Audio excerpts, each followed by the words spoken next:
My name is Bill. Welcome to the Night Terrors Weekend Show. Jack the Ripper's identity revealed by DNA. My Banned by YouTube series on YouTube drops a new episode every Wednesday morning. Every one of these videos was banned by YouTube, so don't miss them. If you value what I do on the Night Terrors streams and the Night Terrors videos, the best way to support the channel is to join as a member on YouTube. You will find the join button right next to the Night Terrors channel name in that description below. Thanks for your support of the show. Welcome to T Plateau. Welcome to Eldergone. Welcome to Gotcha Man. I just saw this topic like today. T Plateau, hi. Let's get started. Oh, David Bryce Jr. says good evening. Dinkamasi says good day. Welcome, Dinkum. Rhino Rex says, hey, Bill, and hey, chat.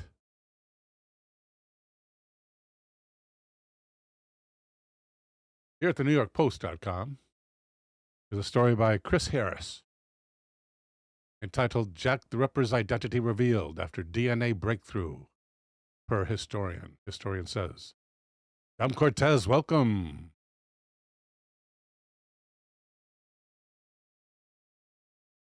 And Mr. Harris begins. Oh, wait, Chris.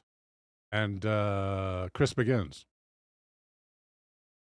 One of history's oldest mysteries, the true identity of the mythologized 19th century serial unaliver, Jack the Ripper, may have finally been solved 137 years later. English historian and author Russell Edwards said DNA found on a shawl recovered from the scene of one of the killer's vicious slayings was tested, revealing the butcher who terrorized Victorian London's East End in the late 1800s. Welcome, Frog Fan.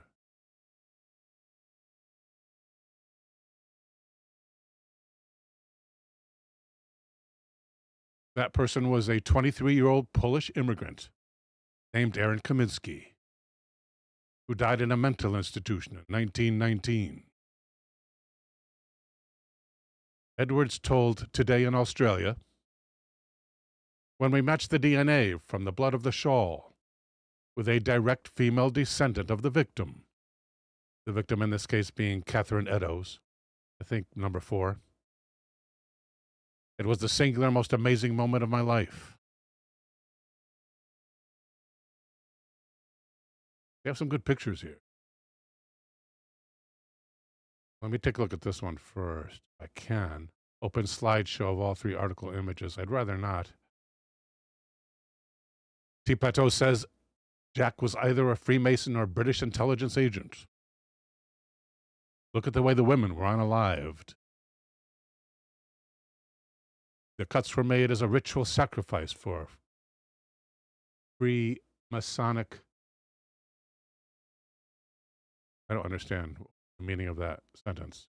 Look it up, says T. Plateau. Good evening, Brooke Birch. I don't know what this is going to do here. Gotcha, man.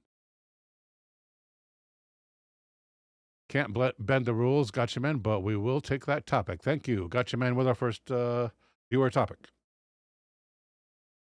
Thank you, sir. I've got it. Mr. Kilroy, how you doing, sir?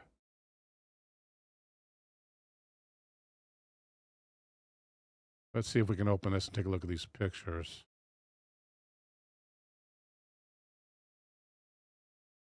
Sounds interesting, G-Man.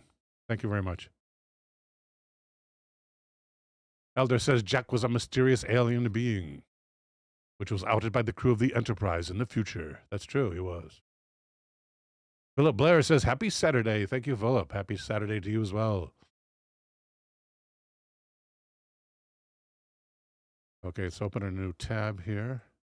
I don't know what's going to have. The open link? No, we don't want open link. We want open image. Yeah, here's an interesting image right here. Good resolution, too. but even better than this one. I like this one here. You can't use it as a thumbnail, though, although I wanted to, because people just won't click on it.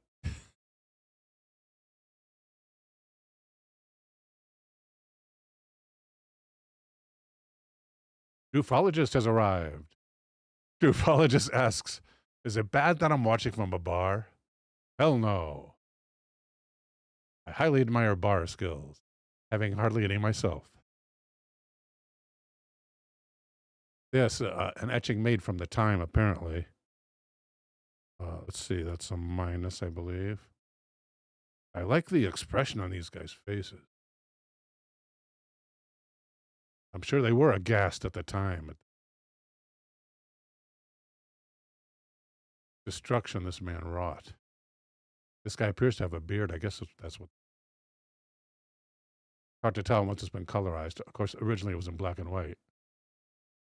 Mr. Kilroy says Jack lives in a trailer, 2 down, and has a mullet.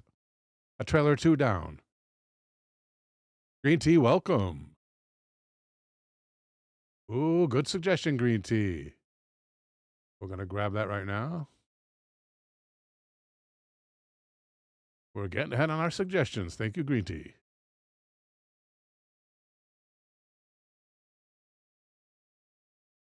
And then you have the victim.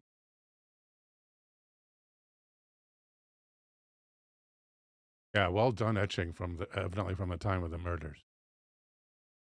Oh, Zerithian is here. Welcome, Zerithian. Good evening and hello.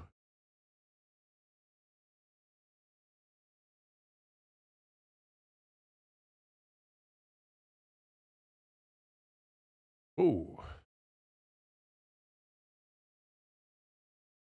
I'm not going to read that word, but let's just say Mr. Edwards said, we tested the male bodily fluids left on the shawl. When we matched that, I was dumbfounded that we actually discovered who Jack the Ripper truly was. Corey Gibson says hi. Welcome. Happy 4th, Corey.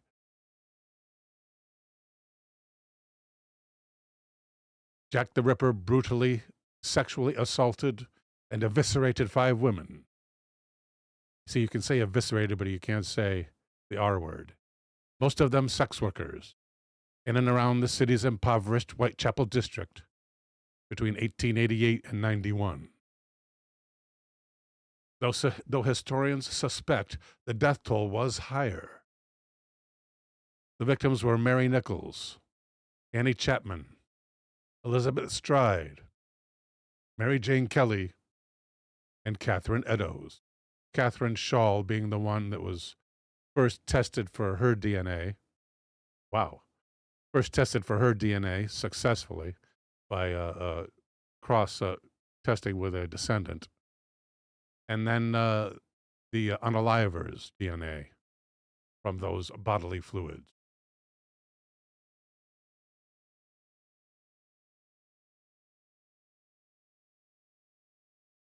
Can't drag down. What's going on here? Click in. Can't drag down. Can I page down? Can't page down. Don't know what's going on with this website. It seemed to have totally frozen. I'm going to refresh. Can't refresh it. Oh, you know what worked last time? Take it out of the place. That worked last time. Of course, I got to reduce this first, because it won't pop up to the frame. There we go. Restore the other one. Oh, it's here somewhere. Okay, yeah, I just got to move that jostle out a little bit, and then it works. After learning that the shawl had been found at the scene of Eddowes' gruesome killing, Edwards purchased it in 2007. I believe it was at an auction. I'm going to find out more about the shawl later. Edwards said it was a voyage of discovery with many twists and turns. The adventure was thrilling from beginning to end, and I was lucky. Relatives of the 5 known victims have pushed Scotland Yard to take a fresh look at the case, which is 137 years old. This article from February of this year. Edwards told Today in Australia, "We've got the proof. Now we need an inquest to legally name the killer." Yeah, there's some kind of legal barriers to actually naming the killer. That, I think, is coming up soon as well. He said, "It would mean a lot to me and to my family and to a lot of people to finally have this crime solved." The unaliver, Kaminsky, moved to England as a child and worked as a barber in Whitechapel, Edwards learned. He started showing symptoms of mental illness in 1885, 3 years prior to the spree, and had been committed to a number of insane asylums. Before his death at the age of 53, he reported auditory hallucination.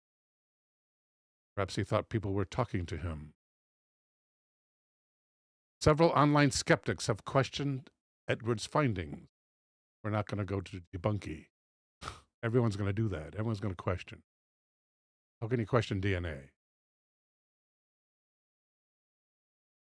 Next is a story at ladbible.com. LAD Bible? Not sure what that's short for. It doesn't say at the top. Anyway, it's ladbible.com. And the story was written by Anish Vij. Welcome, Cold Stuff. And Anish begins. He has a beard, so it looks like Mr. Vij. Jack the Ripper's true identity has been revealed. 137 years after he terrorized the women of London's Whitechapel district. And not just the normal women, we're talking about the pros, as they say. Historians say the unidentified serial unaliver brutally claimed the lives of at least 5 women. The Ripper would mainly kill sex workers, often would pull out their internal organs. Oh yeah, here's that shawl.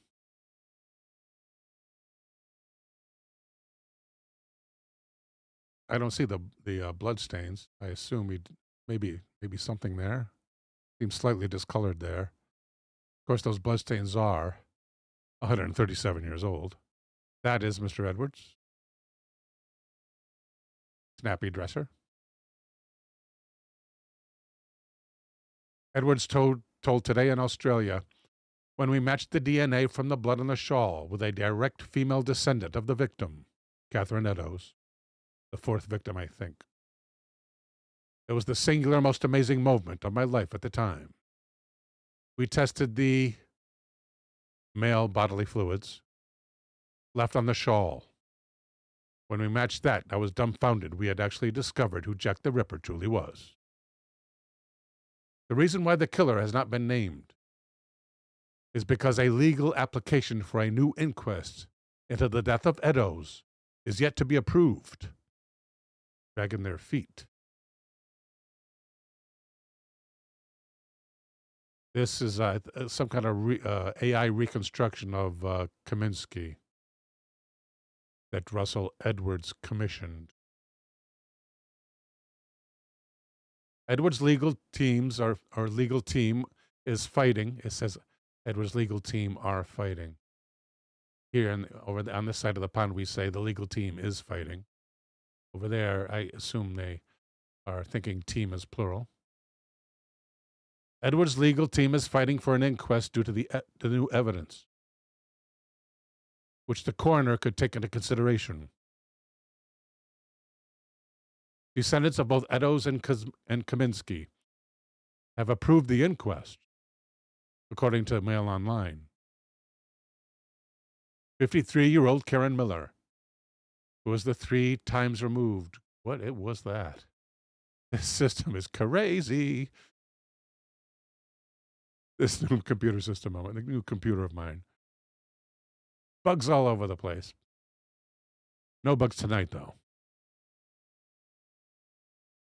Brooke Birch says, I read this proof is a little shaky. We're not going to go into that here. I think that DNA is likely to be on the less shaky side. But yes, Brooke, there have been, as always, people who are going to take the other side. Critics say there's still lack of evidence. There you go. I don't see how that could be a lack of evidence. 53-year-old Karen Miller, the great-great-great-granddaughter of Catherine Eddowes, the fourth victim, provided the DNA sample which matched her ancestors' blood on the shawl. She said, what about the real name of the person who did this? Having the real person legally named in a court, which can consider all the evidence, would be a form of justice for the victims.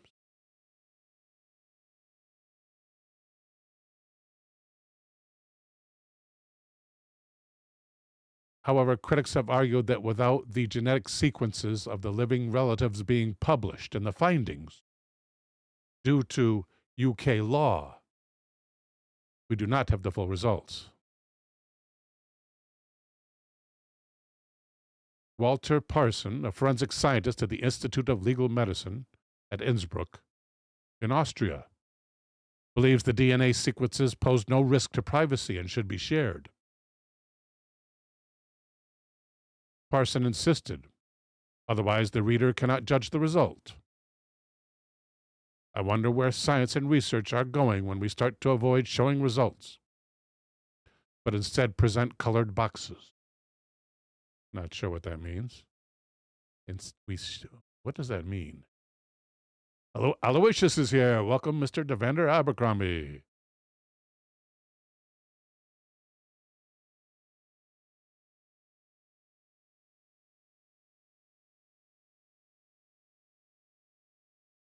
Here's a follow-up story. We need suggestions, people. We have slots for like 2, 3 more. 2, 3, 4. Key item that revealed the identity of Jack the Ripper after 137 years with 100% DNA match. Another article by Anish Vij at ladbible.com.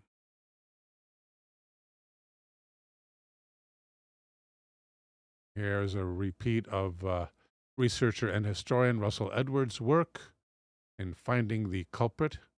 There is again in a much blurrier picture. Oh no, it's a different pose. First pose. Here. Second pose. A little farther back. You still really can't see the stains. But that is the silk, I take it, shawl.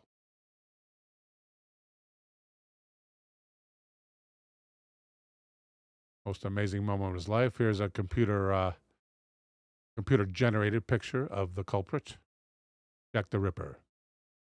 Looks kind of innocent.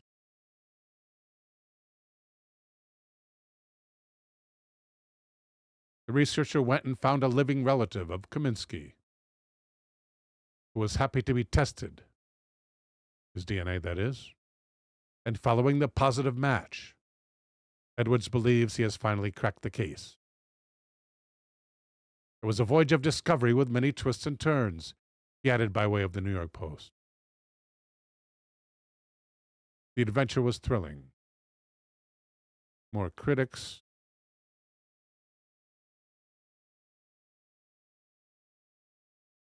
Not published according to UK law, those DNA results.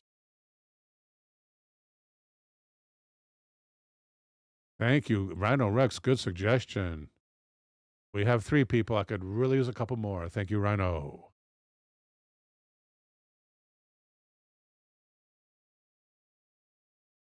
Let's find out what that quote about the colored boxes means.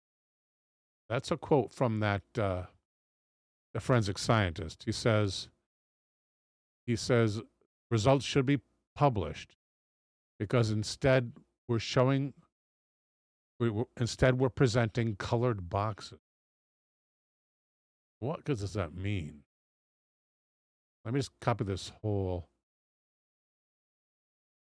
section here.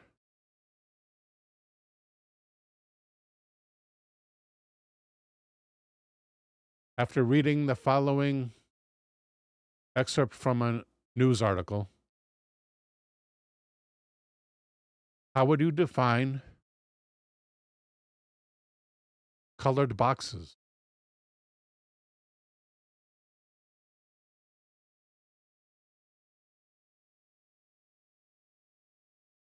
And it shouldn't take AI that long to read.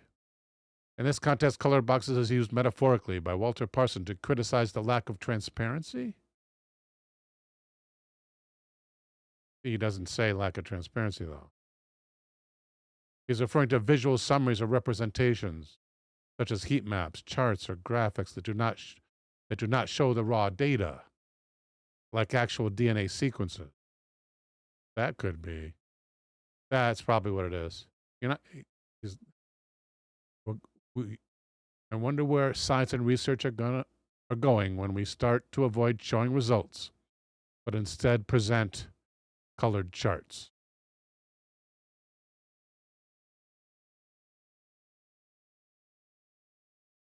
Do we have another suggestion, Rhino Rex?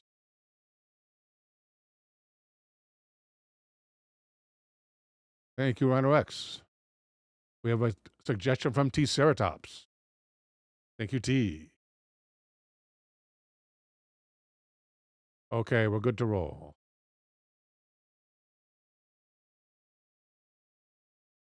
First up, from Gotcha Man.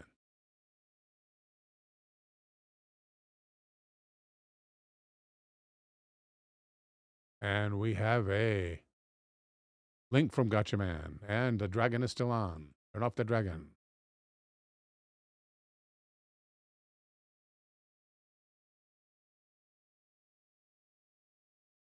The dragon interpreted Gotcha Man as God to Man. Let's paste this. Yeah, it's a pretty good one, Green Tea. No doubt.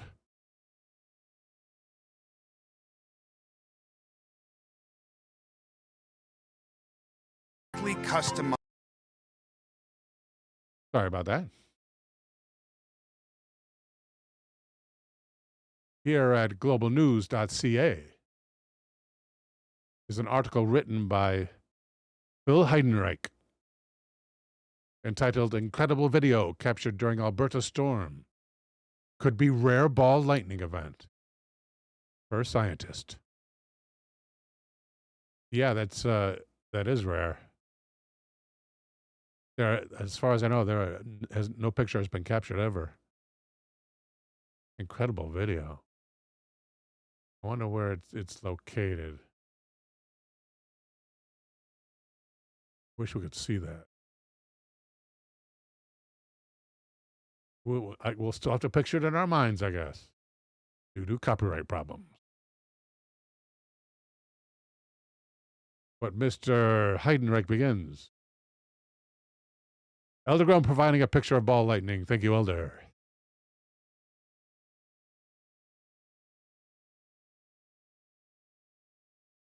No injuries were reported after an intense night of stormy weather unfolded in central Alberta on Wednesday night. But once the storms passed, one couple was left with a strange video of something bright and shiny a few hundred meters from their home, of which they could not make sense. Ed Pardy, and that's with a D, not a T,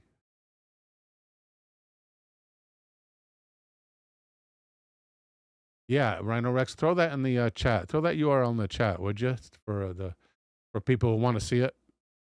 I don't think I can play that on here unless it's like, I don't think I can play it on here, period. The odds that there's going to be a Creative Commons source on YouTube are astronomical. And anybody who publishes it, borrows it and publishes it under Creative Commons is just setting a trap. Welcome, KJ Holloway. KJ says, I knew a guy who claims to have experienced ball lightning on board a commercial air flight in the 90s. Welcome to the Dachshund Master.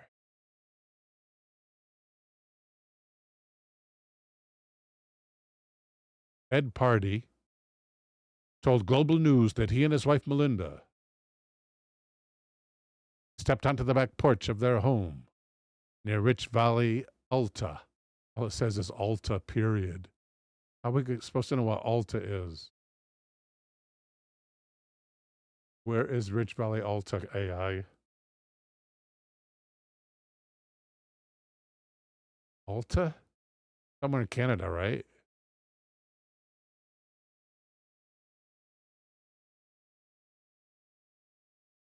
Where is Rich Valley, Alta?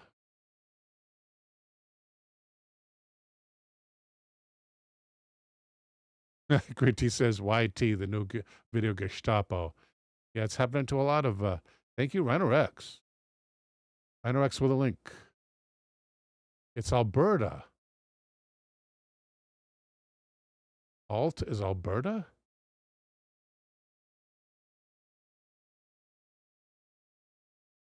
Why would the abbreviation ALT be used for Alberta? Oh, good. Gotcha, man. Found a picture, it looks like. Let's get rhinos first. And then Gotcha, man. We're not running still here, are we? We got to stop that. Ooh, wow. Yeah, look at that. Yeah, that looks like an Instagram thing. Right? Nope, it's a video. It's a still picture now. Incredible video captured during Alberta storm. Could be rare ball lightning event. Very nice, Elder. Well done, sir. What a crazy video, this is Rhinorex. Elder gone with another one. Thank you for the link. Earliest report of ball lightning was in England. Oh no, the earliest report of ball lightning in England discovered. From durham.ac.uk. Uncredited.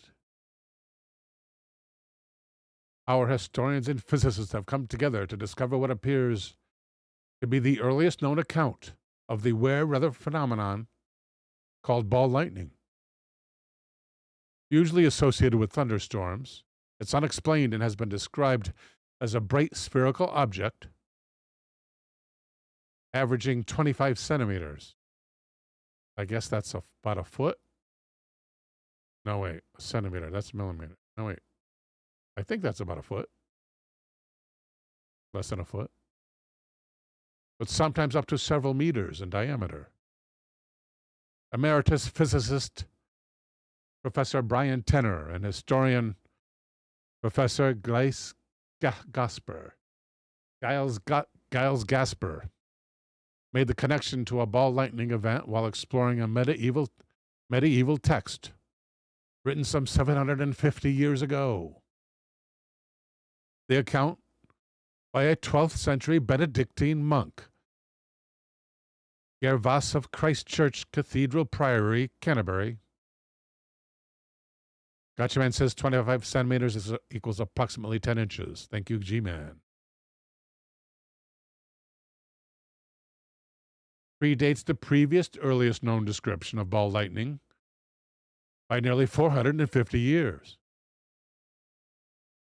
In his chronicle, composed around the year 1200, Gervais stated that, quote, a marvelous sign descended near London on the 7th of June, 1195. He went on to describe a dense and dark cloud, emitting a white substance which grew into a spherical shape under the cloud, from which a fiery globe fell towards the river. The Durham researchers compared the text in Gervais's chronicle with historical and modern reports of ball lightning. Prior to Gervais's account, the earliest report from England is during a great thunderstorm in Widcombe, Devon, on the 21st of October, 1638. Professor Tenner said, "Ball lightning is a rare weather event that is still not understood." Gervais's description of a white substance coming out of the dark cloud, falling as a spinning, fiery sphere, and then having some horizontal motion, is very similar to historic and contemporary descriptions of ball lightning. End quote. Our researchers also looked at Gervais's credibility as a writer and a witness.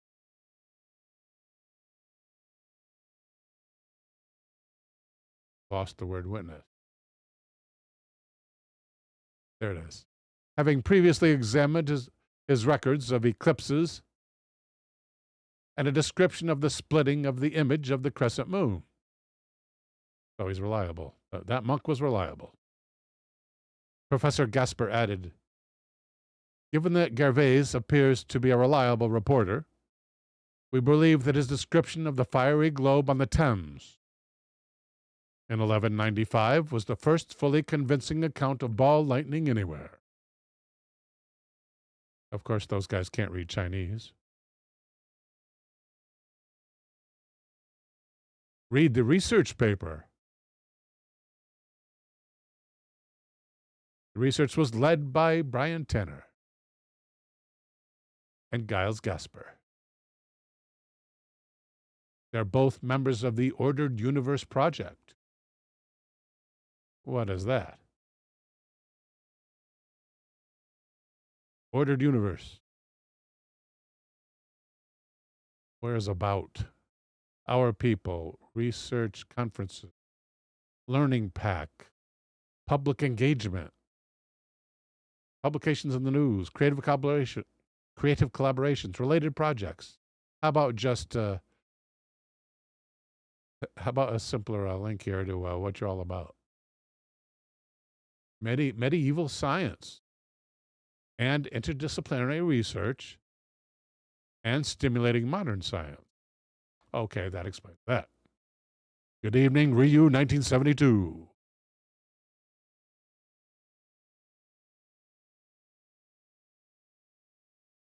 Where's the article that's supposed to follow this? Here it is. No, we're not on Jack the Ripper anymore.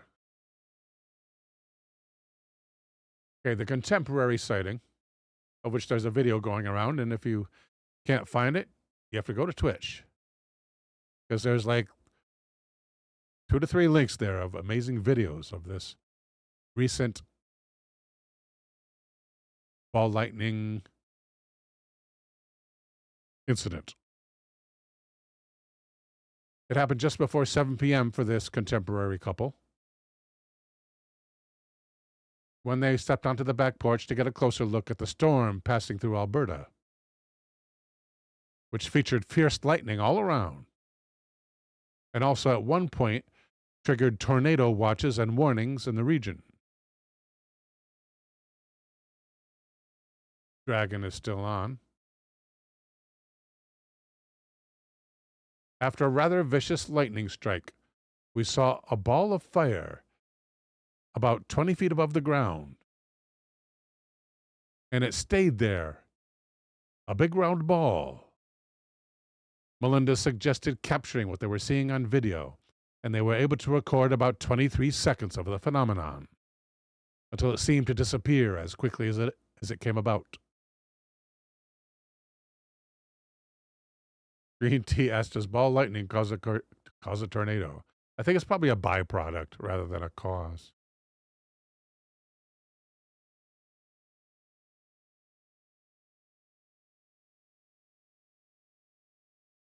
She recounted, I was like, what's that? It was not the color of fire, adding that she wondered if it was some type of electric fireball. She said it was bluish in color. Ed described what they saw as a slowly moving bright orb of blue light. that he believes was about 1 meter or 2 meters in diameter. Before it went out, there was a big pop, and the whole thing kind of disintegrated and went away, he said. I was glad it wasn't near our house. Global News showed the video to Frank Florian, senior manager of Planetarium and Space Sciences at the TELUS World of Science in Edmonton. He described it as an incredible video of something very strange associated with severe weather conditions. He also said he believes it's possible the parties saw ball lightning. Quote, it could be ball lightning or it could be something that's more of an artifact of a lightning strike itself. He added that some scientists are researching the phenomenon of ball lightning and trying to recreate such events in lab settings.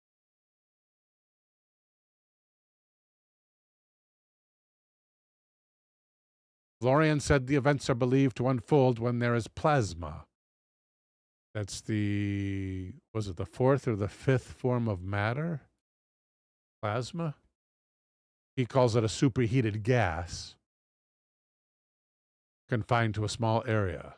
I don't know if I would define plasma as a superheated gas, but maybe it is.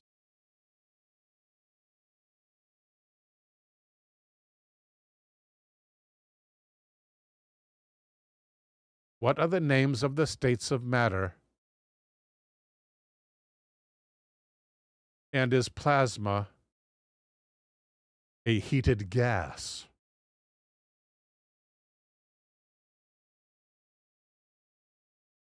We'll just ask ChatGPT. Solid, liquid, gas, and plasma. 4 states of matter.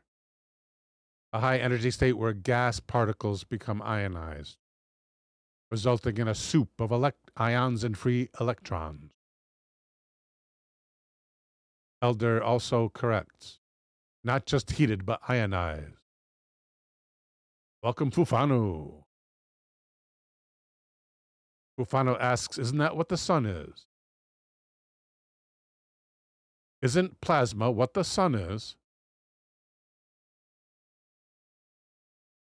Why not ask AI? Yes, exactly. Good memory, Fufano.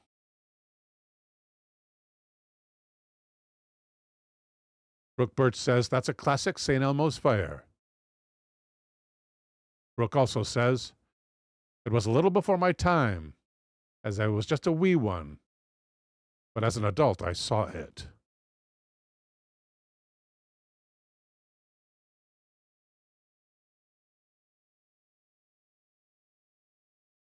What about St. Elmo's fire?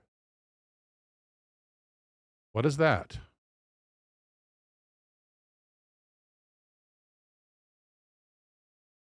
A weather-related plasma phenomenon. A natural neon glow in the sky. It occurs when the atmosphere becomes electrically charged during storms.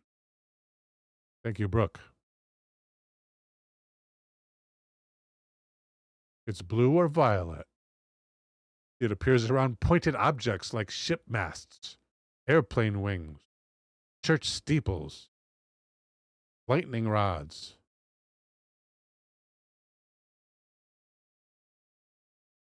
Often during thunderstorms.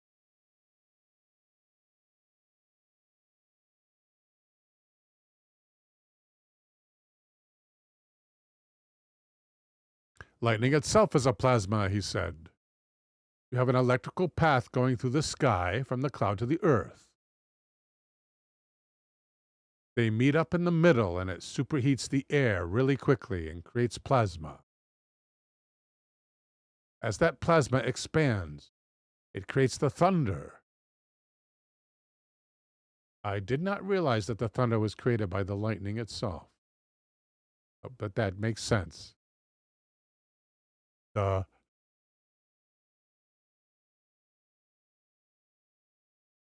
If it's in a ball shape, they call it ball lightning. Florian noted that the lightning itself is a dangerous phenomenon, and that the sightings of ball lightning are very rare events. They do create a spectacle, though, he said.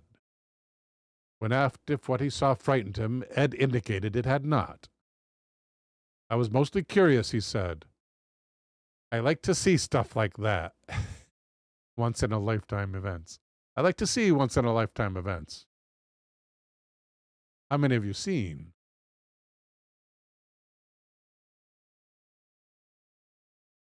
Maybe it just means he likes to see stuff he's never experienced. Okay, it is 40 past the hour.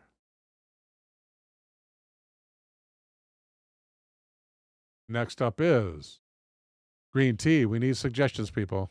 We are in need of suggestions. I'm talking need here.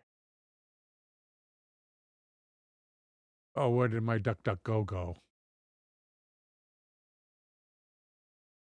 Elder says they're only once-in-a-lifetime events until you see them again.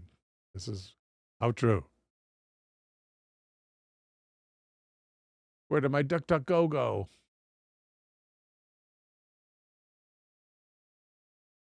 Is it this? No, that's the test pattern. I lost a DuckDuckGo. I'm sorry, folks. I'm going to have to duplicate here and restore the DuckDuckGo by going to Show Browser Tabs and selecting it. Okay, and then you got to go to, yeah. Next suggestion from Green Tea. Eddie Haskell is here. Welcome, Eddie.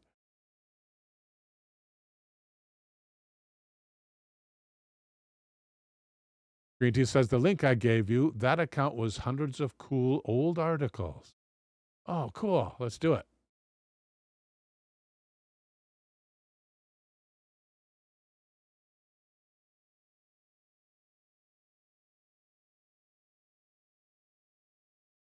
Looking for an 1883 newspaper article about giants.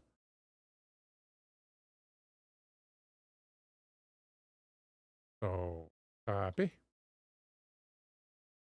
Now we're going to duplicate this and paste in here.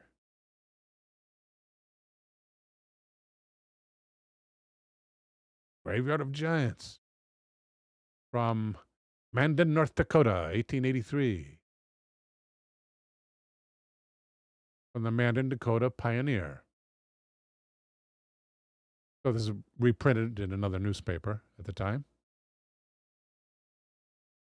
1883. The Graveyard of Giants, 2 miles from Mandan, on the bluffs near the junction of the Hart and Missouri rivers, is an old cemetery, and we're going to look for that cemetery, see if it's still there. It's an old cemetery of fully 100 acres in extent, filled with the bones of a giant race. This vast city of the dead lies just east of the Fort Lincoln Road. The ground has the appearance of having been filled with trenches piled full of dead bodies, both man and beast, and covered with several feet of earth. In many places, mounds from 8 to 10 feet high, and some of them 100 feet or more in length, have been filled with bones and broken pottery. Green Tea informs us there is actually an archaeological site with mounds in that area now. Yeah, they're describing the mounds. Jordan Cogburn says, almond joy. It would probably look like an almond joy. That's correct.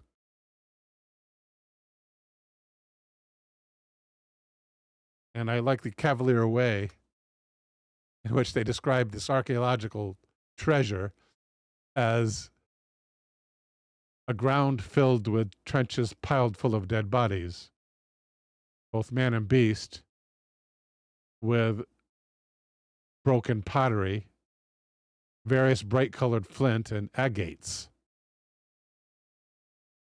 Continues. The pottery is of a dark material, beautifully decorated, delicate in finish, and as light as wood, showing the work of a people skilled in the arts and possessed of a high state of civilization. Boy, they really knew what they were doing back in the 80s. This has evidently been a grand battlefield where thousands of men and horses fell. Nothing like a systematical or intelligent exploration has been made, as only little holes 2 or 3 feet in depth have been dug in some of the mounds. But many of the bones of man and beast and beautiful specimens of broken pottery and other curiosities have been found. I bet it's a burial site. You idiot. It's a burial site. Have been found during these feeble efforts at excavation. We asked an aged Indian what his people knew of these ancient graveyards. He answered, and my apologies for having to read this directly from the 1880 source. Me know nothing about them. They were here before the red man. So my apologies to the First Peoples there.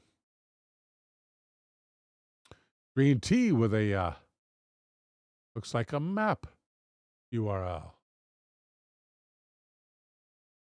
Wow, I wonder if we can get, oh, this is Google.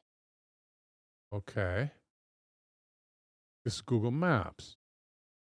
And how do we see layers? We want to see the terrain, right? No. We want to, what is more? We want to see the picture. How do we see the picture? Where is more? Satellite. Oh, there it is right there. Let's close this. It's called On a Slant Indian Village. That name itself sounds vaguely insulting. Holy cow. Oh, those are the mounds? Wow, the tops. That's amazing. Mandan Village. Oh, Mandan Village Historic Site. Oh, so those are not the mounds. Those are the fake huts they built around the mounds. I wonder if we can see layers. It says, can we impose terrain on that? And we lose everything. Satellite again. We can't impose terrain on that, huh? Google, you're missing a bet. Welcome, Shana Riley.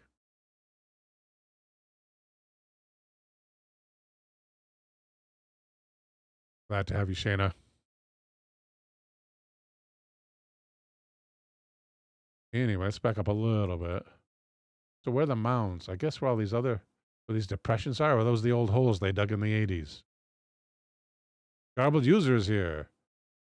Use Google Earth for adding terrain. Oh, thank you, Garbled. Let's, can we get, how do we capture the satellite location here? Overview tickets, reviews about Mandan. Where's the exact location? There must be some way to get it from Google Maps, one would think. Doesn't look like it, though.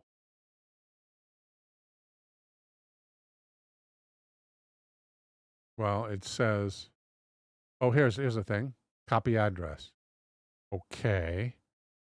And Google Earth. Pasting here. Look how fast my computer is. I'm so happy. Gift from my pop.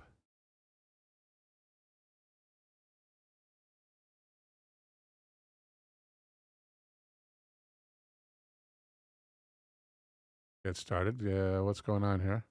Graphics, rendering, context lost. Refresh. Okay. And I wish I'd kept the other one at this time. Oh, I did keep the other one. Google Maps. Is that north?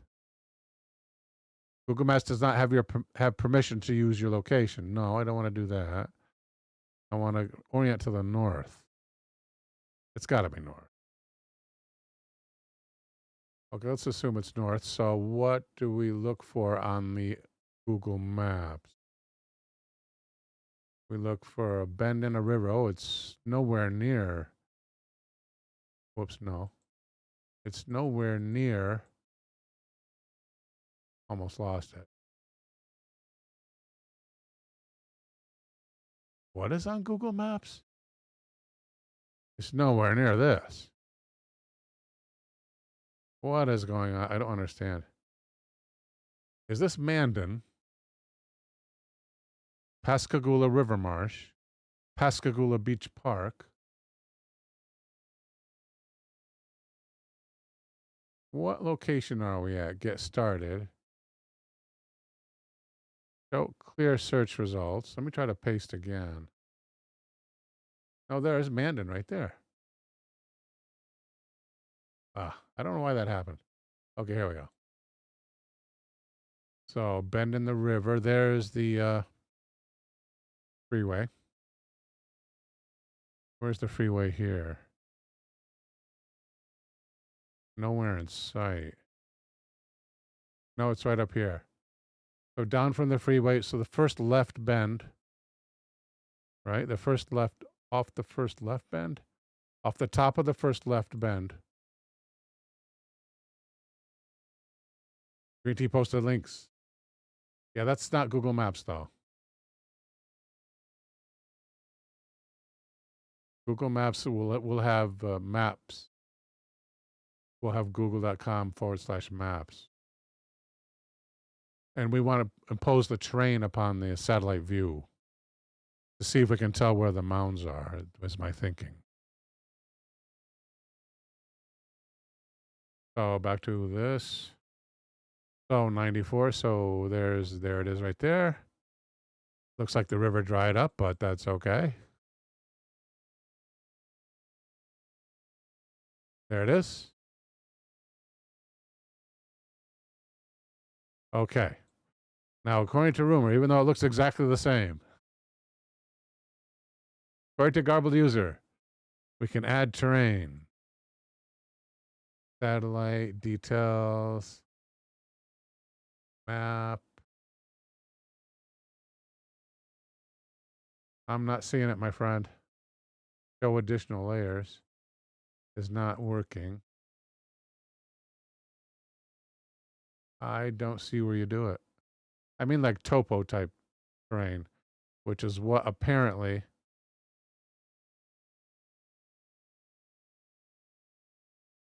abstract base map without terrain. Yeah, this looks kind of the same, and it's so far functioning the same. Just put Honestly Indian Village into Earth. Thank you, Garbled User. Copying now.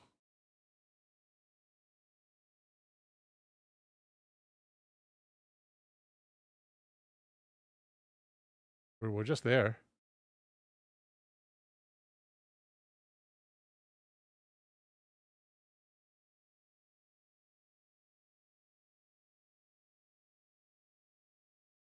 Satellite.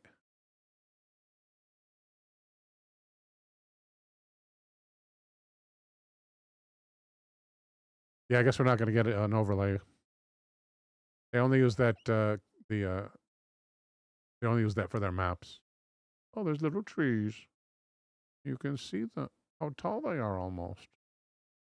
Isn't that special? It appears that hardly a trace of the mounds are left. There's these man-made areas. If we go down to Earth level here, we can see if there's any mounds. Okay, there's a bunch of spots to look from. Are those the mounds? Those are the mounds. I thought those were fake huts. One is a fake hut.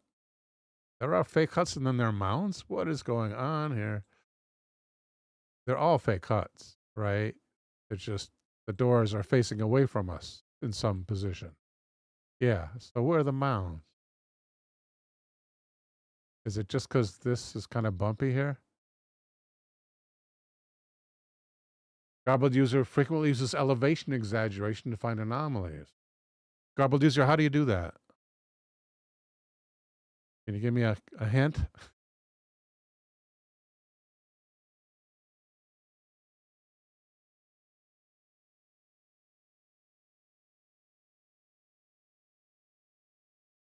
Well, there's a big one right there. I don't know if that's one of them, though. That's like beyond the edge of the park itself, the current park. Boy, the person who took this picture had a little bit to drink, I think. Each bill this power, says Elderground. In Earth, go to option, and there's a multiplier. Thank you, Garbled. In Earth, go to options, there's a multiplier. Earth, go to option. Okay, looking for options. I see tools. The add. I see view. Tools options. Thank you. I see tools, measurement, and generate building designs and explore solar feasibility. Are you in the Earth Pro app? No, I'm on the web. I am on the web. You have to pay for Earth Pro because I'm very cheap. Hey, I don't think I'm going to find it here. That may be the issue. It is free. I'll download it for next time, guys. Back to the story. Now, Green Tea said there was more than one interesting article. Let me see what exactly Green Tea said. Green Tea said, no, she said that in the chat. Or maybe I'm crazy. I'm probably crazy. Yeah, of giants. They dug up a lot of giants back in the late 1800s. That was when the Smithsonian lost their giants. Green Tea says some of the mounds they dug up and got bones and artifacts, and probably sent the oversized bones to the Smithsonian. Right, Green Tea. She said, on my Google Maps, you can click on the site and get all the info, reviews, and pictures. Oh, that's what you were talking about. Okay. That account, Analog, has hundreds of articles posted. Oh, the account itself. Where is that? Back here? The archivist. Okay, can we see his stuff? Yeah, let's check this out. So that was the Giants. And it's 57 past the hour. What are we going to look at next? The Archivist. Buried Empires. I really hate that thumb. To me, that's repulsive. Are today's kids attracted to stuff like this? Because I would roll right past that if I was looking for a YouTube video. The Archivist with, looks like an Instagram shot of some kind. Nice picture, though. Here's another prehistoric forest giant. Thank you, Mr. Archivist. The Hebron Tribune. We say Hebron in New York, the town of Hebron. But I think the proper biblical pronunciation is Hebron, I think. I'm hoping. From the Hebron Tribune. So this is reprinted. Senator Ferdinand Lutz has in his yard a unique relic of former days. It does give a date on that article. The archive. 1909. Also North Dakota.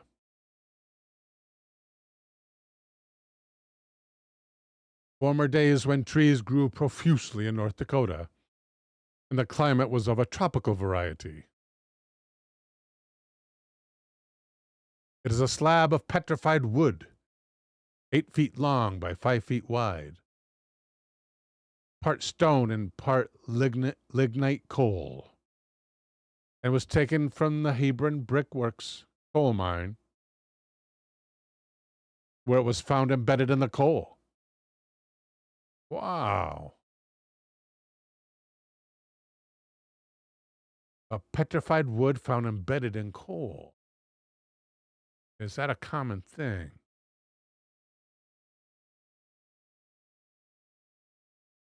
Is it common to find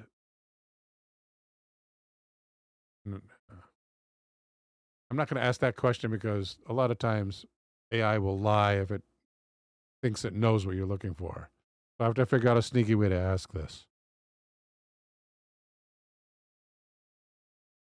I can't think of anything now.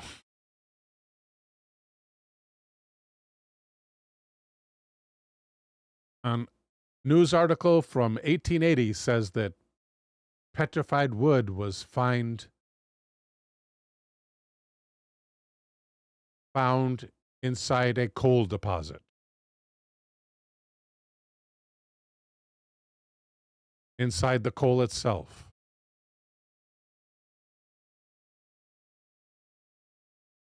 Should I trust this century-old article in this instance?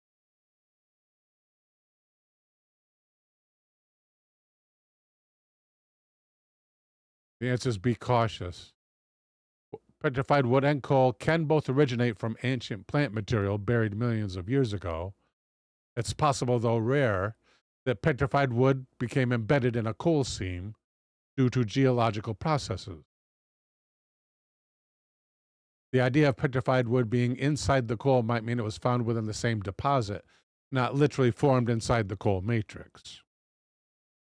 19th century science reporting often lacked modern standards of verification, and it could be a misinterpretation.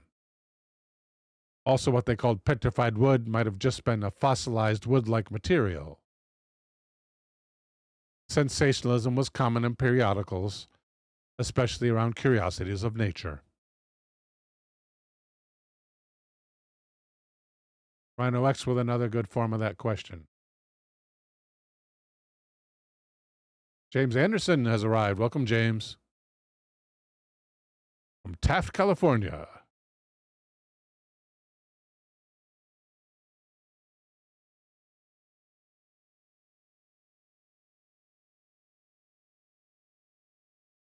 It was found embedded in the coal.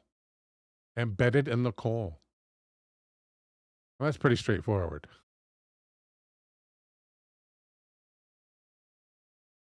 So was it, so are fossils found embedded in coal?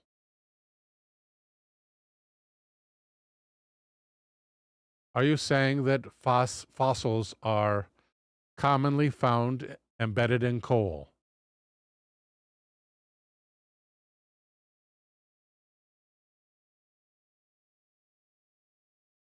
Yes, fossils are fairly commonly found embedded in coal seams, especially plant fossils. Welcome, Big Daddy X. Austin Cloud has also arrived.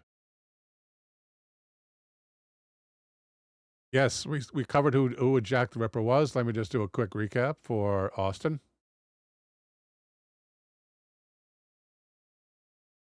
That would be Aaron Kosminski in this computer-generated photo. Who knows what the basis of it is? Yeah, DNA evidence. Evidence from DNA.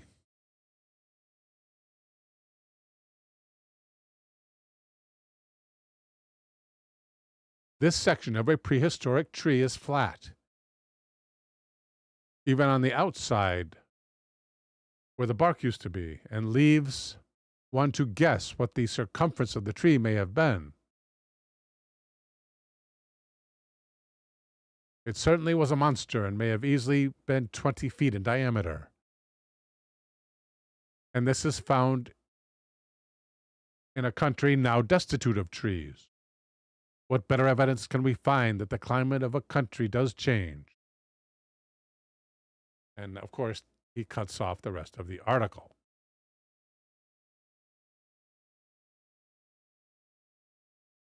More at the archivist.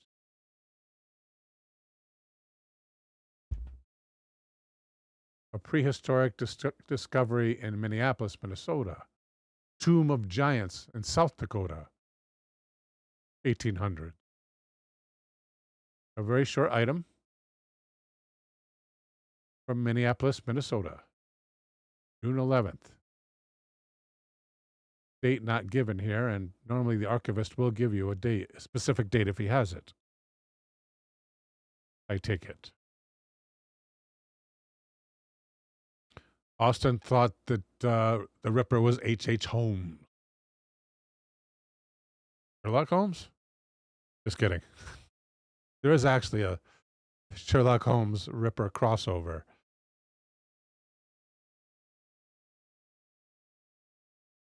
Novel. Did I read that, the short one? No, not yet. A special from Eagan, South Dakota to the Journal. So it's a first-hand account in this newspaper, evidently. At first-hand in the sense that it's in the original newspaper. Dinko Mozzie says, it's elementary.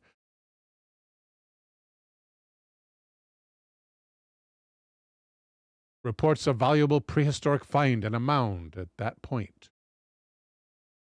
A tomb has been uncovered lined with cement.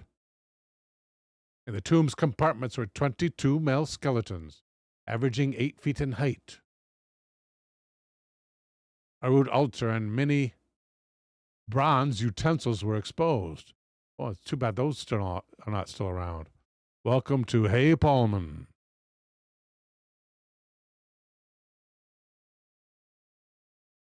Ms. Birch says, I was raised in a church and taught carbon was bullcorn. Does that bullcorn mean horse pucky?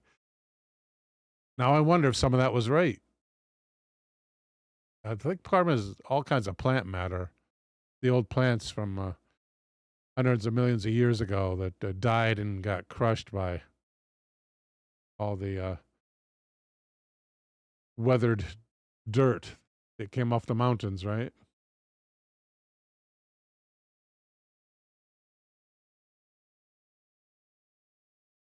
Oh, carbon dating. I was taught carbon dating was nonsense.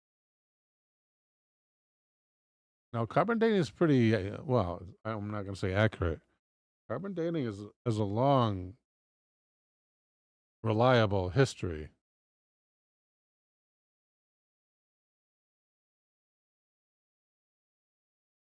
Rhino Rex says they sat on the discovery of soft tissue and fossils until they had a reasonable theory to explain it. Wow, I didn't know that, Rhino. Thank you. Elder says it's any organic material, so you got to throw animals in there. Insects, too, I guess. There was always plants in my head. Thank you, Elder. Any organic material.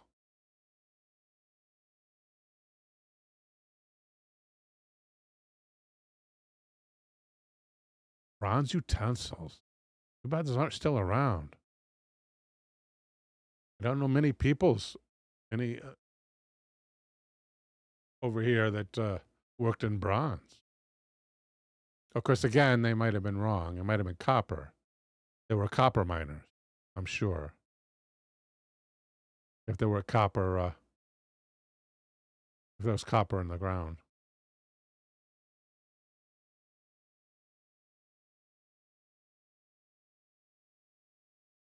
Have I read anything about the soft tissue and fossils? Yeah, I've heard about it, Rhino. That's amazing. Jurassic Park, it's a-comin'. Here's another article. 12 inches in diameter, like a cannonballs, rolled back towards a small pyramid. Oh, he's taking a quote from the article rather than providing a summary or an introduction to the article. Welcome, Pedro Rojas Cervantes. It has been a while. We missed you.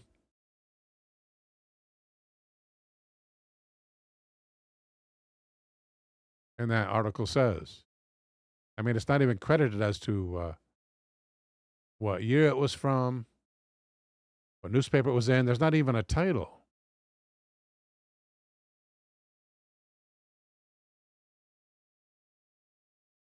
It says, myself and the strong electric current but I walked up to the rock's nest. With the new addition, there were 11 stones in all, each about 12 inches in diameter, clinging tenaciously together, and arranged something like cannonballs in a navy yard. All except the new corner. That actually hung against the side of the topmost rock. Raising my foot, I kicked it stoutly. It fell away a distance of 3 or 4 feet, and then, to my utter amazement, rolled towards the... Can't read it. Let's see if I can see it, if it's bigger. Open image in new tab, please. Oh, it's only one article. Oh, no, here it is. Something of the aerolite. The powerful magnetic attraction of the other stones. This was beyond my immediate comprehension. Sounds like an interesting mystery about which we know nothing because the title wasn't published by Mr. Fancy Pants Archivist. Why did you not do that? These are 4 separate posts. Maybe it's in one of the other ones? Okay, open image is right here. Open image is here, and open image is here. Is it one of these others?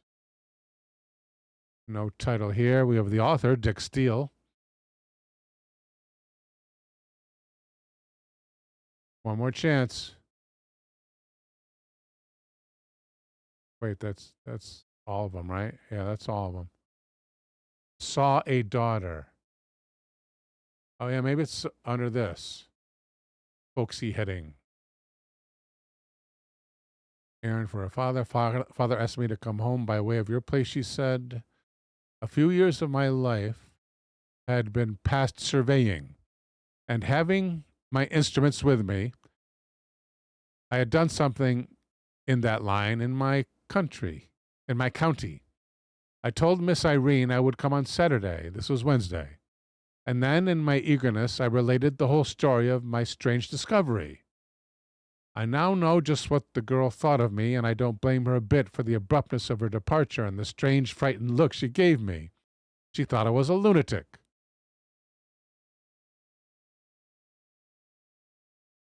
On the Jurassic Park side, Dinkamasi says, with the stimulus of a couple of genes while in the egg, chickens can grow teeth and a tail. Wow. The next day I did not visit my prize, but all along kept a sharp lookout for aerolites. Yeah, this is all out of context.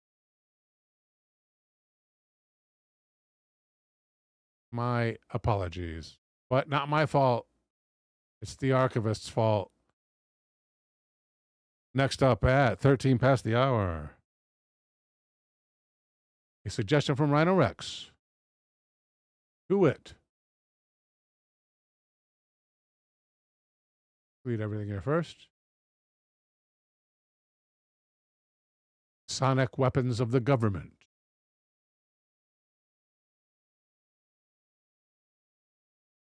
Thank you, Rhino.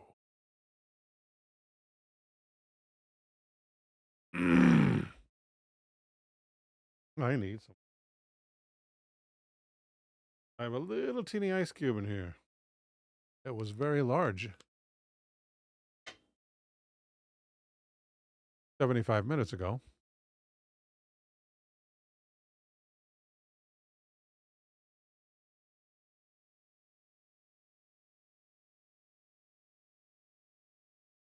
It was an ice cube the quarter size of this container when I started the show.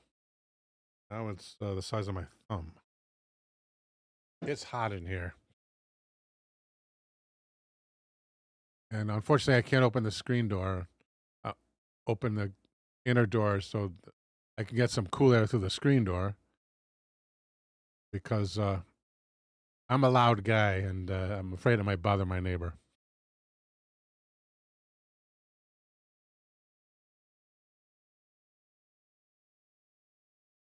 Ooh. This looks interesting.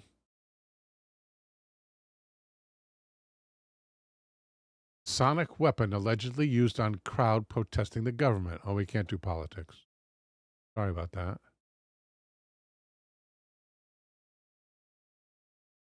European court tells Serbia to prevent the use of sonic weapons. Sonic. Dinkamasi says, I thought your neighbors blew up, Bill. They're but they're not my next door neighbors that blew up. That was a long ways away. I estimate, I walked it one day. I estimate, geez, a good mile at least. Maybe 2 miles away. Brooks' AC went out this weekend. Her whole brood cuddled in her bedroom with a window unit until they can fix it Monday. He lives in South Texas, too. I feel for you, ma'am. Oh, huddled, not cuddled. Thank you, Brooke.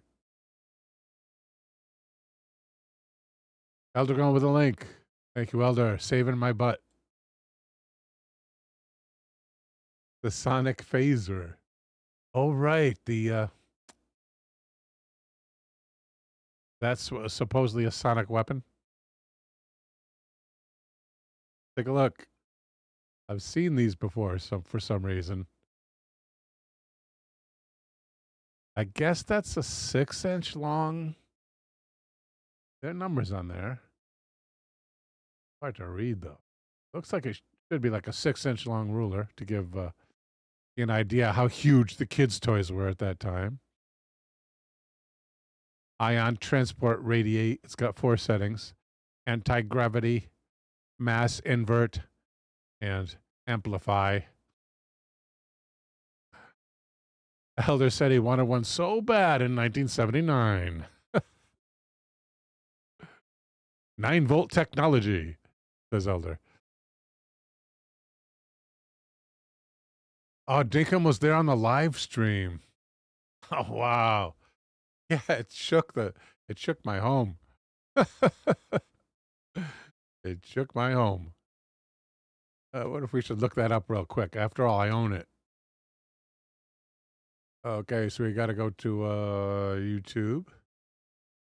Is there a fast? Yeah, channel content is going to be good. And what did I say it? Maybe explode. EXPLO. House explodes during YouTube Live. Okay, we're going to go to game mode now. There's game mode. I'm going to watch this video.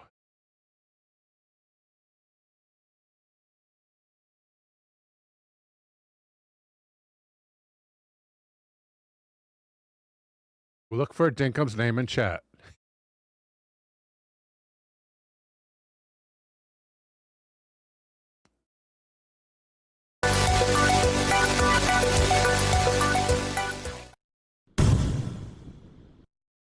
Virginia Beach is to be safe then, another client asked in August 1941. Replied Casey, it is the center. And the only seaport and center of the White Brotherhood. Other readings suggest the White Brotherhood is a group of unseen, intelligent spirits. Why would they need a seaport isn't clear, but the implication is that their presence is a plus. Whoa! We just had an explosion. There's just an explosion. I don't know if you guys heard it. I'm dying of curiosity, but it was like over here somewhere. Maybe a tree fell on my house. Maybe my neighbor's antenna fell on my house. Holy cow. My apologies, fair audience. Holy cat. There was like an explosion. This mic doesn't pick up anything else. But yeah, wow. The house shook. Oh my goodness. Okay. This is my last episode. And you haven't seen it all. Make sure you rewind and see it from the beginning. Yeah, a lot of people are asking me to go outside and investigate. I'll tell you what, at the very end of the show, okay, I'll go outside and take a look, and I'll come back and report to you guys, all right? Okay, guys, what we're going to do is we're going to close this show out first. And for you guys who want me to investigate outside, then we're going to start up another show with the same thumbnail. So you guys are going to have to look for another thumbnail again in your feed. We have some continuing coverage first on last night's house explosion on Hilltop Lane in East Burn. The explosion claimed the lives of 83-year-old victim Victor Polier and 72-year-old Lois Polier. News 10 ABC's Jen Seelig now has the latest on the investigation into what caused that explosion. This is what's left of the family's home after an explosion last night. There's debris everywhere across this field and even up on the trees. No walls, nothing, fully involved. True heartbreak in East Burn last night. The house was completely engulfed in flames. Multiple fire agencies spent hours battling the blaze. You know, there was extensive damage. Took a long time for the fire to get out. A much quieter scene today. Loose papers, broken glass, wood, vinyl siding, all scattered everywhere, along with other debris where the house used to stand. A huge debris field. Pieces of the roof, like 10 by 10 sections, were found 100 yards away. But again, we have to search all the debris. We have to search the basement. We're pumping out the basement right now. We basically have a 3.5-story residence inside the basement. Several state fire investigators were on scene this afternoon. Albany County Sheriff Craig Apple says the cause of this explosion is still under investigation. There were a lot of objects in the basement as well that were flammable and somewhat explosive. He had a large bank of batteries. He had a propane generator in the basement. Just a lot of things down there that were very flammable and explosive. It's a complete tragedy in a quiet neighborhood. Beautiful home. The home was for sale. Elderly couple looking to move out of the area. I did speak with a neighbor who didn't want to go on camera. He heard the explosion last night and knew the couple very well. He says he's just too heartbroken to talk about it right now. A mansion exploded about 1.5 miles from here. It's completely leveled. It's just matchsticks. It was a multi-room mansion. It killed 2 people. A man aged 74 and a woman aged, a man aged 84 and a woman aged 72. May God rest their souls. So yeah, a huge explosion in the area within a 2-mile radius of this location. And may God be with them and their family.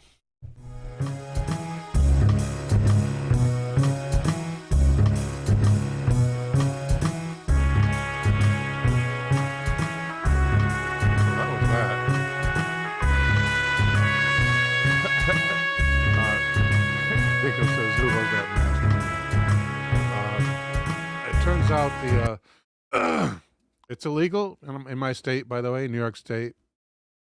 It is not legal to store propane tanks inside. And apparently, this guy had like more than a dozen propane tanks. I heard like 2 dozen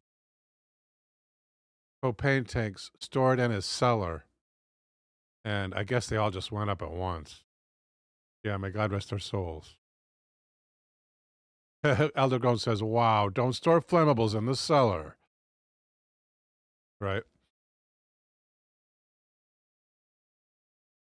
Dick Amasi says when they moved out, they weren't joking. All right, let's get back to it. Next up at 24 minutes past the hour is T. Ceratops, who wishes to know.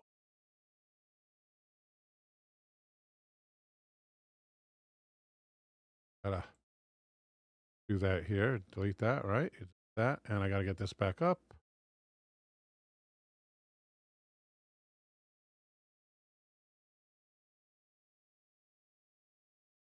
It just says the mysterious sleeping sickness. Or does it? Is that all it says? The mysterious sleeping sickness. okay, let's just say mysterious sleeping sickness. We'll probably pick it up like that. Because I think there's several sleeping sicknesses, I think.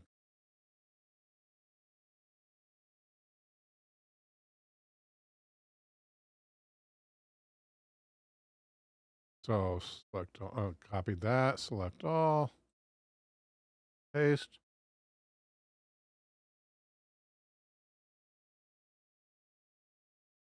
Mysterious sleeping sickness. 1 million were struck by this mysterious disease before it vanished. Gotta be that one would think.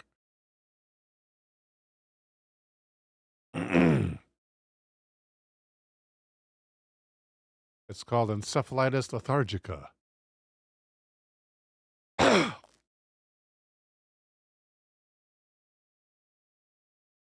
The forgotten epidemic that remains one of medicine's greatest mysteries. Allthat'sinteresting.com, huh? Rancor. Let's do Rancor. Let's do Rancor. I guess I don't like to use a single site too much, and we have used Rancor a bit.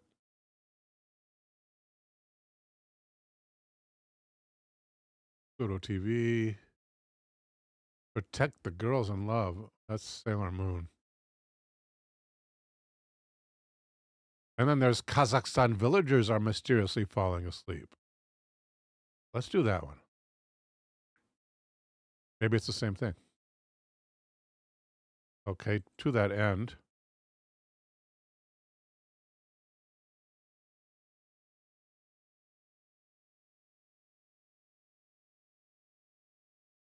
Here's a story at sciencealert.com by Fiona McDonald, entitled Kazakhstan Villagers Are Mysteriously Falling Asleep, and This Might Be Why. And Ms. McDonald begins.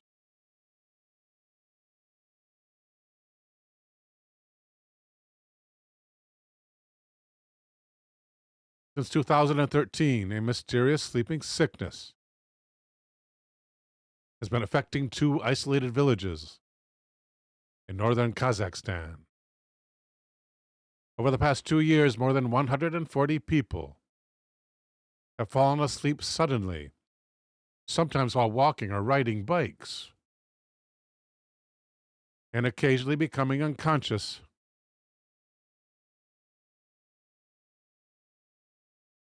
For up to 6 days at a time. 6 days.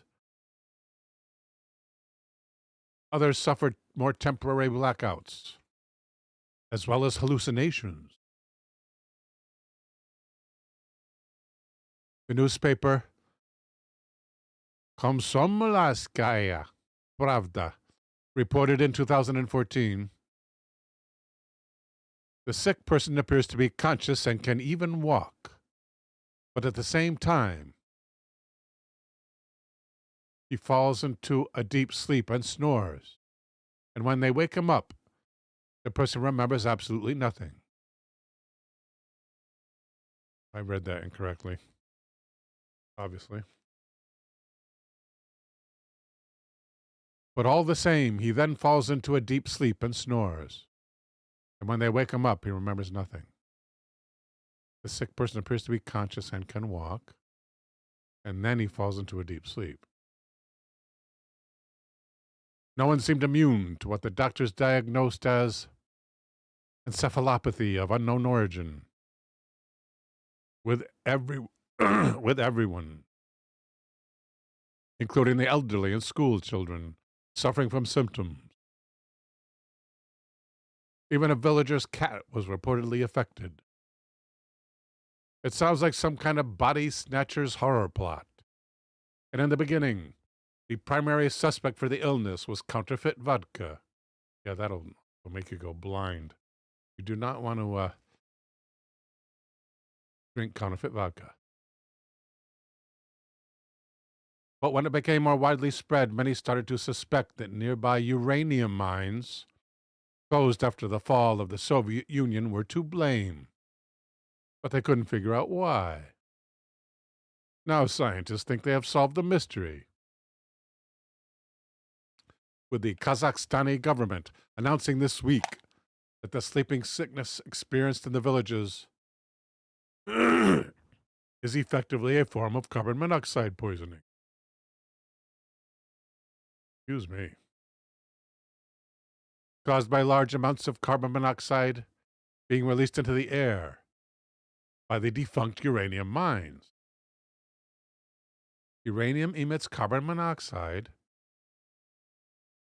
The uranium mines were closed at some point, and at times a concentration of carbon monoxide occurs there. Maybe it's a byproduct of some other process. I never heard that related to uranium. At least that's what Deputy Prime Minister Berbek Saparbev told the press. The oxygen in the air is reduced accordingly, which is the real reason for the sleeping sickness in these villages.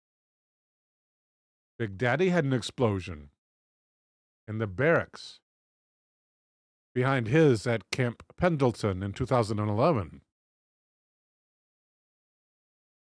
The duty hut had a gas leak, and they had a space heater, keeping them warm.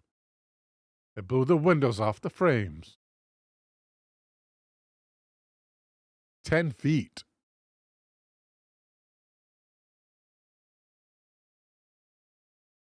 Dinkum says, I knew it would be because of the damn Soviets.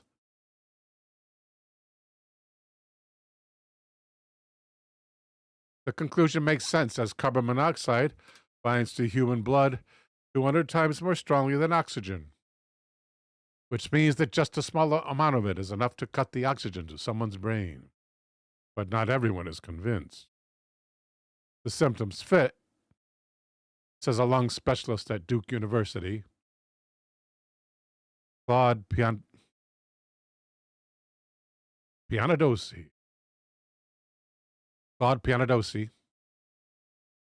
But the symptoms are not specific, and that's the problem. Zhang also adds that it seems improbable that closed uranium mines would be releasing dangerous levels of CO2, which is a byproduct of combustion. How does that occur naturally in a mine?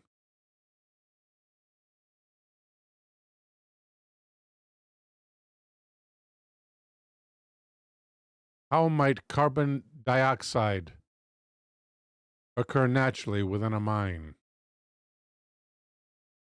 Abandoned.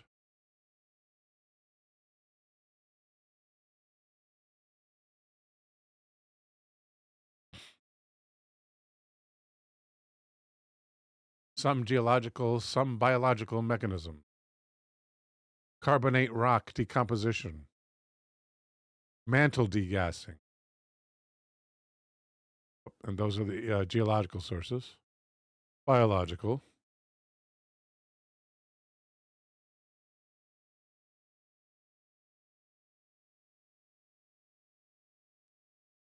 Apologies.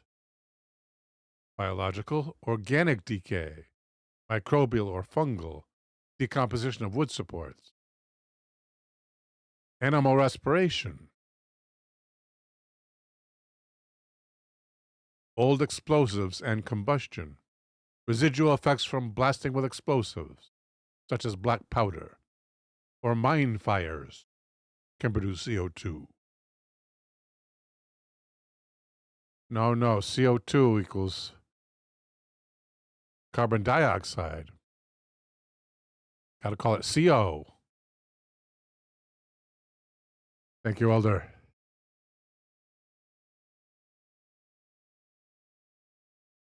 Wait. I said dioxide, didn't I? What about carbon monoxide?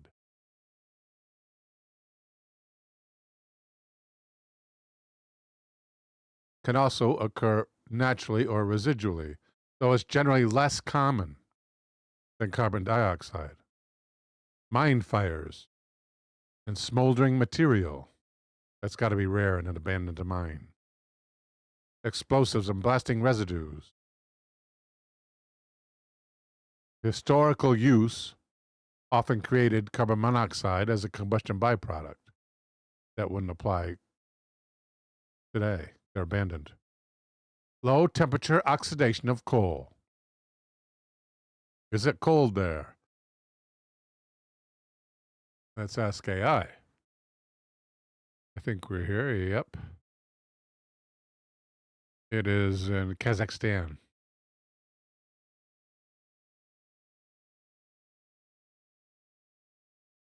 What's the temperature range?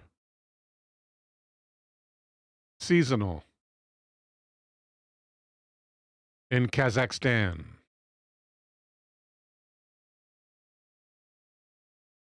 Some of the most extreme seasonal temperature ranges in the world due to its continental climate. Oh, it says both centigrade and Fahrenheit for me. Thank God. Minus 13 degrees Fahrenheit in the north. 14 degrees Fahrenheit in the south. To 23 degrees Fahrenheit in the north. And 32 degrees Fahrenheit in the south. So it's damn cold all the time. Oh, that's in winter. It's damn cold all the time. Spring, a high of 68. Those poor guys. Summer, 104. Sounds like New York State. Autumn, 62. And this has to be wrong. 23 as a high. Oh. AI does make mistakes.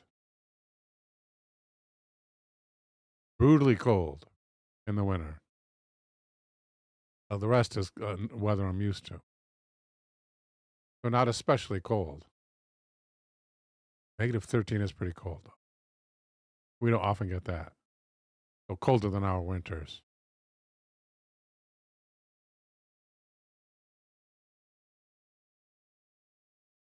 While the mystery may not yet be solved, the government is currently in the process of evacuating remaining residents to prevent further sickness.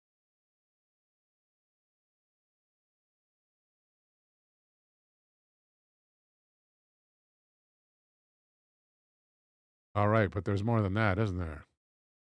There's this sleeping sickness up here.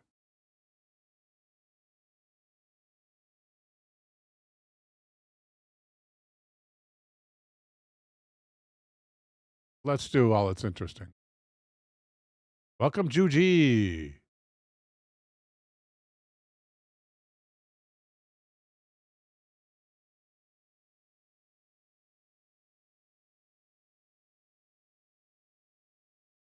Here's a story at allthat'sinteresting.com, written by Austin Harvey, entitled The History of Encephalitis Lethargica, the bizarre sleepy sickness that plagued the world in the early 20th century.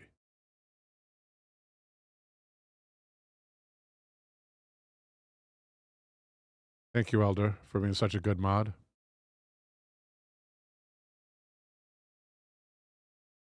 The mysterious neurological disease baffled physicians. Begins Mr. Harvey. Actually, he begins first described by neurologist Konstantin von Economo in 1917. Encephalitis lethargica infected more than 1 million people and killed half of them.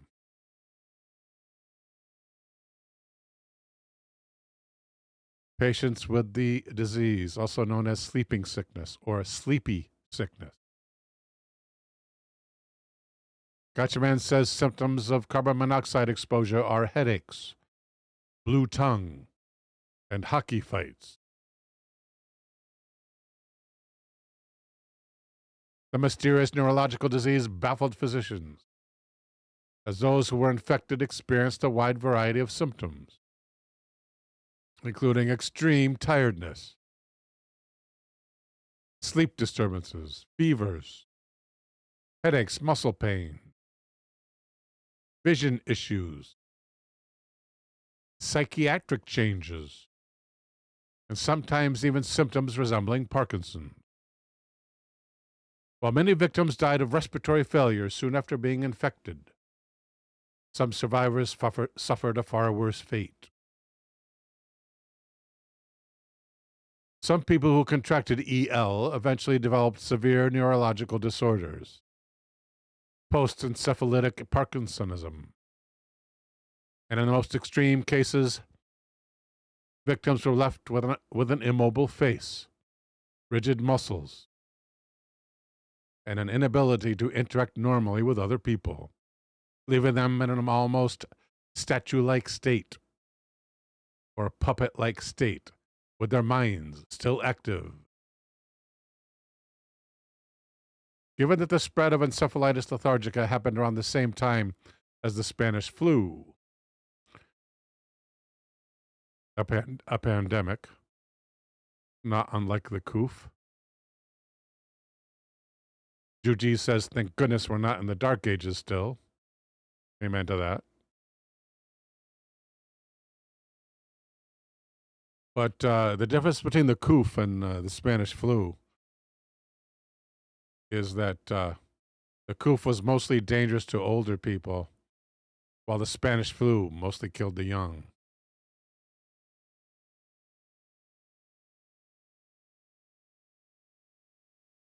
KJ Holloway says this was the basis for the Robin Williams film Awakening. Is that right?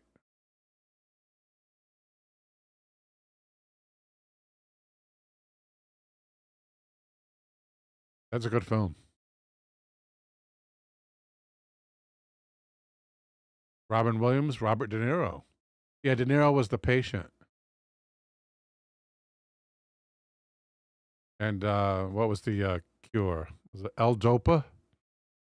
Was the cure?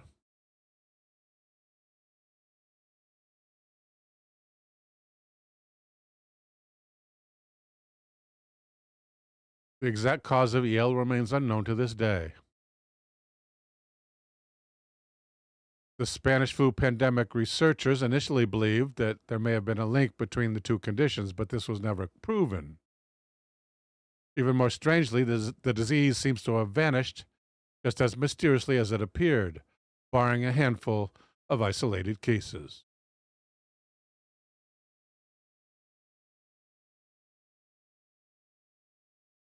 This is in Kansas. Patients being treated for the Spanish flu at Cape Funston.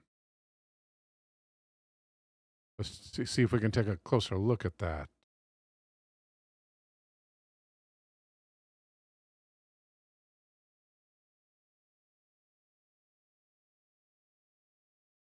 Yeah, young men and women, and I guess children too, were the most affected by the Spanish flu.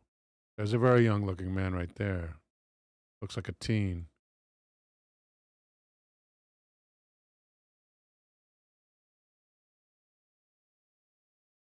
Another young looking man there. These three spending time on the bunk there.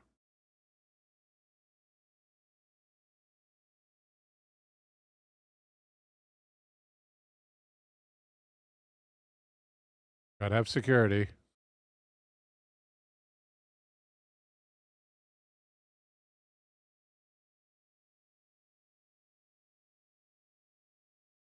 Gotcha Man says he wasn't kidding. It was something they figured out in the 80s or 90s. It was caused by Zambonis and poor ventilation in ice rinks. Yeah, because a Zamboni will emit a bit of carbon monoxide. When I used to live in Glens Falls, I used to walk at the local, what would you call it?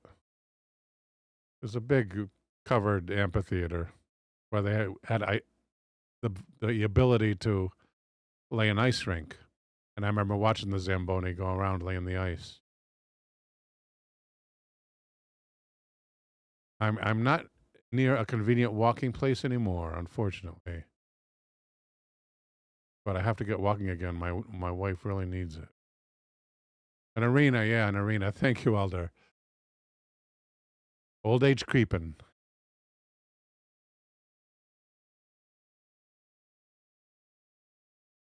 As my grandmother used to say.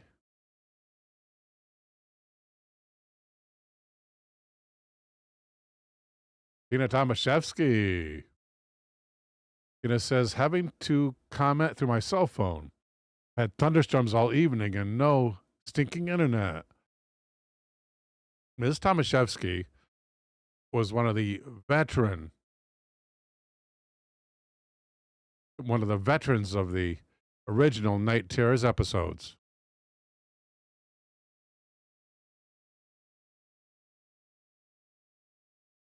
Dikamasi says, would think that people skating would move the air around, but I guess they don't bring in outside air much.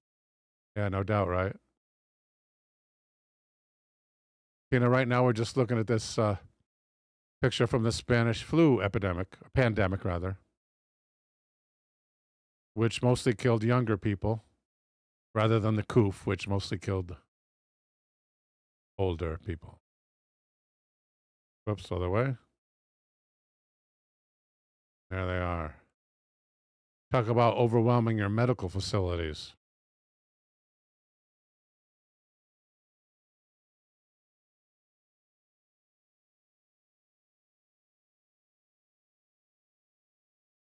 The sudden emergence of EL was one of the biggest medical mysteries of the early 20th century.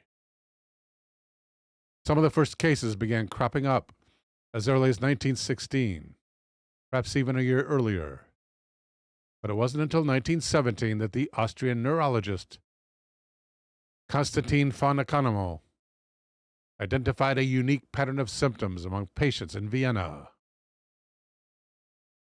Around the same time, French physician Jean-René Cruchet reported similar cases in France.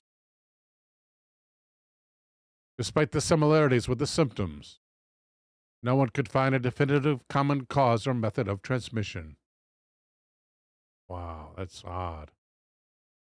And that, Tina, was a disease that went around called encephalitis lethargica. That's still a mystery, at the same time as the pandemic before the last one.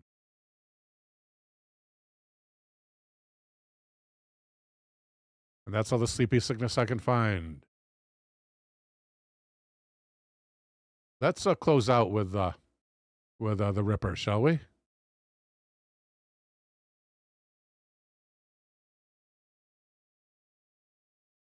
Because here is an interesting article somewhere.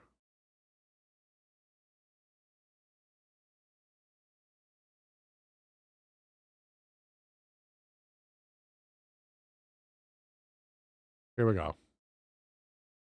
Jack the Ripper letter could be worth £125,000,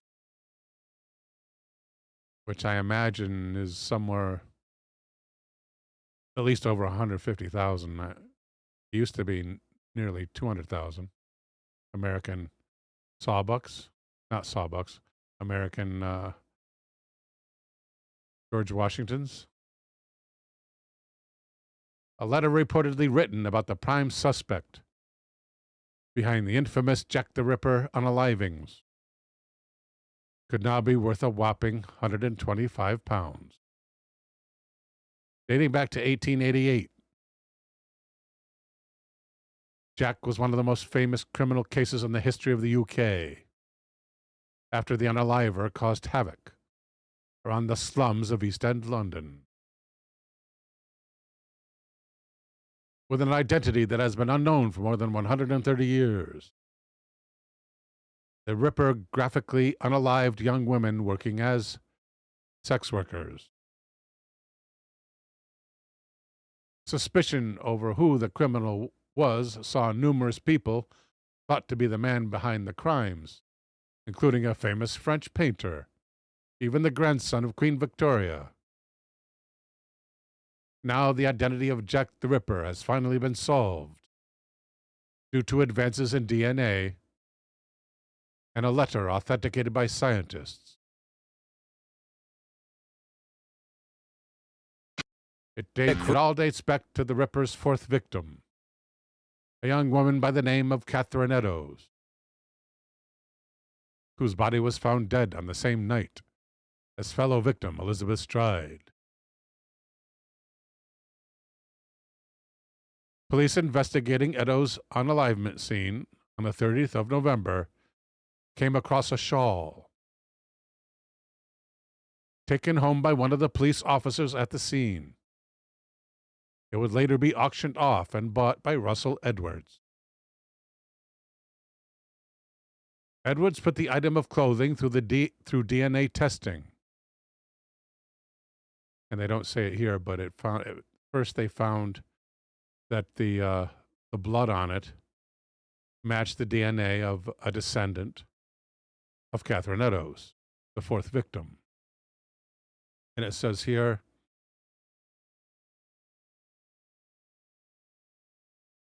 through DNA testing, which found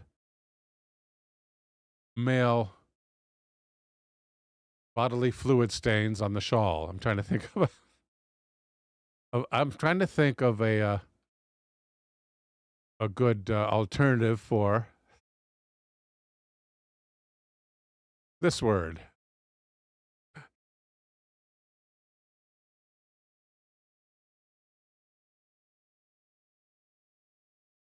And according to the Mirror, Edwards says those stains were a DNA match for a descendant of one of the most prominent Ripper suspects, a Polish barber and hairdresser called Aaron Kosminski.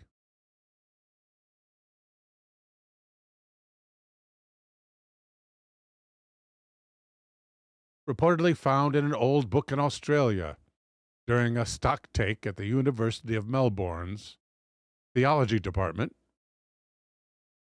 The 14-line letter potentially pinpoints the Ripper's identity, suggesting the Ripper is indeed Kosminski. The letter alludes to the Polish native attacking a woman with scissors less than 1 year after the unalivings in the Whitechapel area of London. Sent by Reverend William Patrick Dott in 1889.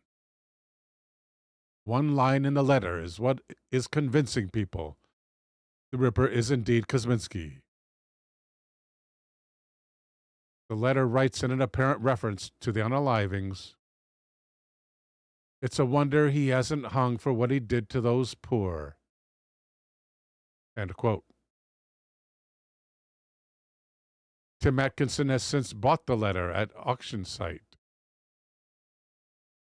There's a missing word there.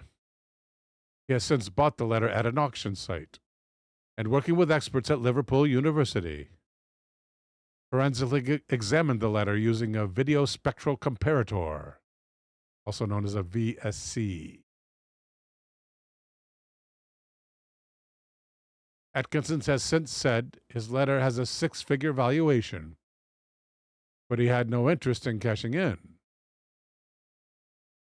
Atkinson said, "I saw it on eBay and thought I'd take a punt on it.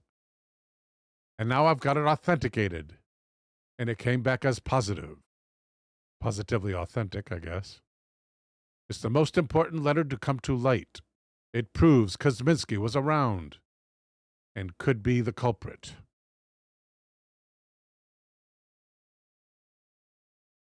It could be worth up to $125,000, but I'm not a money man. Jeff Leahy, a documentary maker on the Ripper cases, added, "For the first time, we have a connection to Aaron Kosminski." And the second connection being the Edwards DNA discovery. Being mad and violent, and to the Jack the Ripper unaliving. A connection to Kosminski being mad and violent. Reverend Dott sent the letter a year after the Ripper unaliving. At the time, he had been attached to the All Hallows Church in the Barking area of East London. East End is also where Whitechapel was, or is. Obviously, it remains incredibly hard to directly pin this on Kosminski. The man died a long time ago after passing away in an asylum in 1919. All right, folks. Time to call it. Don't forget to check out those banned by YouTube videos on Wednesday. They drop early in the morning, 5:30 a.m. We'll see you next week. Until then, may God bless and protect you all.